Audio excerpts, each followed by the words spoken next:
Bonjour à toutes et à tous et bienvenue sur votre chaîne d'information régionale. Ici, c'est l'actualité en continu en images en 8 minutes en ce mercredi 2 janvier 2019. L'ensemble de la rédaction et des équipes techniques, bien évidemment, vous renouvelle vos vœux de bonheur aujourd'hui pour cette nouvelle année. Les prévisions météo d'abord. Comme d'habitude, un temps variable entre nuages et éclaircies. Le ciel aura bien du mal à se décider aujourd'hui, avec parfois de sévères perturbations, des averses, mais aussi de beaux moments de soleil et de ciel bleu. Un vent de nord tout de même qui rafraîchira l'atmosphère sous des températures quasiment de saison. 8 degrés aujourd'hui à Dunkerque, 7 à Calais, Boulogne et Lille, 6 degrés cet après-midi à Saint-Omer. Les prévisions météo complètes comme toujours après ce journal.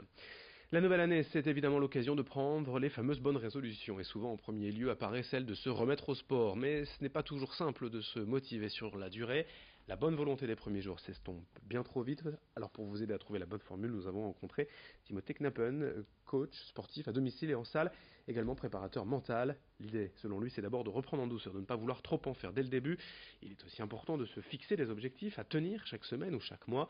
Écoutez les explications du coach recueillies pour nous par Margot Sey.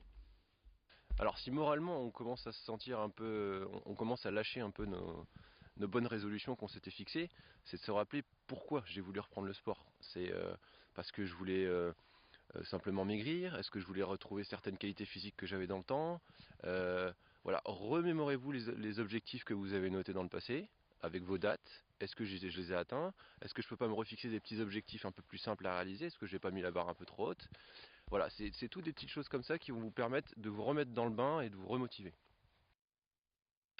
2019 sera une année propice aux salariés en termes de jours de congés, de jours fériés.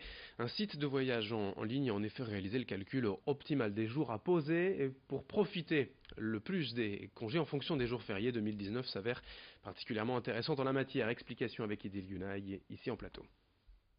Et oui, selon le site Voyage Pirate, en posant judicieusement ces 25 jours de congé annuels, eh bien, nous allons pouvoir bénéficier de 59 jours de congé en 2019, soit 8 semaines et demie au lieu de 5. Et ce calcul concerne surtout et principalement les salariés qui ne travaillent pas lors des jours fériés. L'explication est simple. En 2019, seul le 14 juillet est perdu car il tombe un dimanche. Tous les autres jours fériés de l'année permettront de prolonger le week-end en ne posant qu'un seul jour de congé. Ce sera le cas pour le jeudi de l'Ascension au mois de mai, pour le jeudi 15 août, mais aussi pour les 1er et 11 novembre qui tombent respectivement un vendredi et un lundi. Et le site donne un exemple concret d'optimisation des congés en profitant du lundi de Pâques du 1er et du 8 mai. Eh bien, en posant 12 jours de congé, il est possible de s'absenter du bureau pendant 23 jours, soit du 19 avril au lundi 12 mai. Alors profitez-en tous à vos agendas.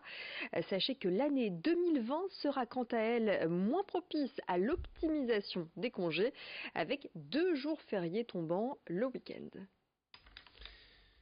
Merci Idil pour toutes ces informations précieuses.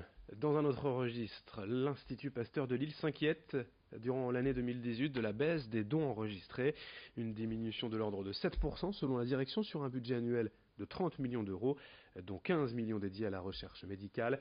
Sur cette somme, 5 millions proviennent directement des citoyens sous forme de dons ou des entreprises via le mécénat. La générosité publique est donc primordiale pour financer les travaux de l'Institut en vue d'élaborer les médicaments et les traitements du futur. À Lille, 33 équipes de recherche sont tributaires des subventions et des fonds privés.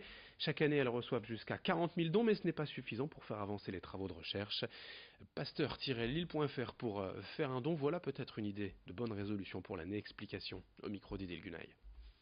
Aujourd'hui, l'Institut Pasteur de Lille travaille sur la recherche sur la longévité. On est centre expert en longévité, c'est-à-dire qu'on travaille sur la connaissance des grandes maladies, donc Alzheimer, cancer, diabète, maladies cardiovasculaires et maladies infectieuses. Donc on travaille sur ces pathologies, sur des nouveaux vaccins, sur des nouveaux traitements, sur la connaissance de ces maladies, c'est-à-dire qu'en parallèle de ça, on a aussi une meilleure connaissance des mécanismes, mais aussi une meilleure connaissance de ce qu'on peut faire en prévention. Donc c'est vraiment construire les médicaments et la prévention de demain. Les financements permettent de financer des équipes, mais aussi des équipements. Vous voyez ici les équipements, les laboratoires, le matériel. C'est aussi grâce aux dons de particuliers qu'on peut offrir tout ça aux chercheurs et qu'on peut les accompagner. Après Noël et le Nouvel An, place désormais à l'Épiphanie. Ce week-end, vous profiterez peut-être d'un moment en famille ou entre amis pour déguster une bonne galette des rois. Déjà disponible depuis plusieurs jours dans les grandes surfaces, la galette arrive progressivement cette semaine dans les boulangeries et ce n'est pas une mince affaire pour les artisans. Beaucoup respectent en effet des temps de repos très longs pour la pâte, la technique du feuilletage inversé qui demande aussi beaucoup de travail et de savoir-faire. Exemple ici chez Le Sage, pendant 3 semaines, les pâtissiers vont réaliser quelques 3500 galettes pour approvisionner 3 boutiques à Lille, Mouveau et Marc-en-Barœul, le tout 100% de manière artisanale. Explication avec Sébastien Le Sage quant à la tradition qu'il faut respecter au micro d'Edil Guenaille. C'est une tradition depuis la création de la société par mes parents et on a toujours respecté la tradition à l'Épiphanie au mois de janvier, la galette, essentiellement pommes et frangipane, et aujourd'hui qu'on développe un peu avec d'autres parfums. Les fèves changent chaque année, on décide des motifs de nos fèves à partir du mois de mars. Généralement nous on opte pour des fèves qu'on peut personnaliser.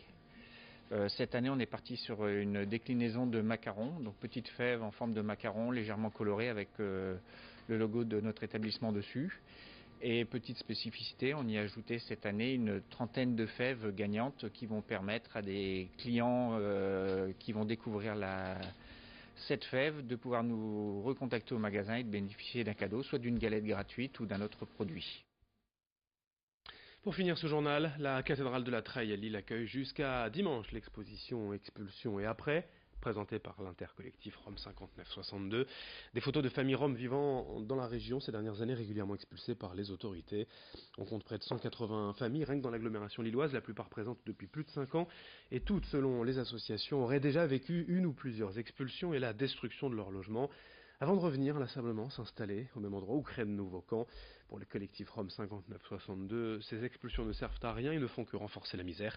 C'est le message de cette exposition et de ces images présentées à la Treille, à Lille, jusqu'à dimanche, jusqu'au 6 janvier. Voilà pour terminer ce journal. Merci de votre fidélité. Dans un instant, d'autres informations à suivre, notamment vos prévisions météo. Très bonne journée à toutes et à tous.